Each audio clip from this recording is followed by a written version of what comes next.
मुंबईसह ठाणे, रायगड, पालघर, रत्नागिरीला पावसाचा रेड अलर्ट। तर काम असेल तरच घराबाहेर पडा, प्रशासनाचं आवाहन। 196 आपत्कालीन हा नंबर जारी। पालघरला सुद्धा मुसळधार पावसानं झोडपलं। तर आज आणि उद्या रेड अलर्ट। जिल्ह्यातील सर्व शाळांना सुट्टी जाहीर। नागरिकांनी सतर्क राहण्याच्याही सूचना। मुसळधार पावसाचा मुंबईच्या वेगावर ब्रेक। तर मुंबई आणि उपनगरांमध्ये जोरदार पावसाचा वाहतूक व्यवस्थेला फटका। कमी दृश्यमानतेमुळे वाहतूकही मंदावली।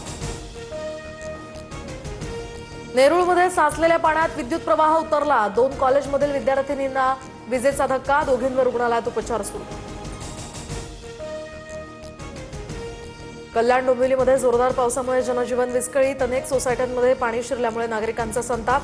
महापे शिळफाटा मुख्य रस्त्यावर या ठिकाणी पाणीच पाणी, वाहन चालकांचे हाल। तर डोंबिवली एमआयडीसी मध्ये परिसरात मोठं झाड कोसळल्याची ही घटना।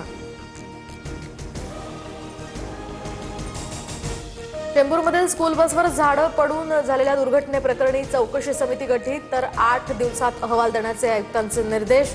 महापालिकेतील जबाबदार अधिकाऱ्याचंही निलंबन। दुर्घटनेमध्ये एका विद्यार्थ्याचा झाला होता मृत्यू।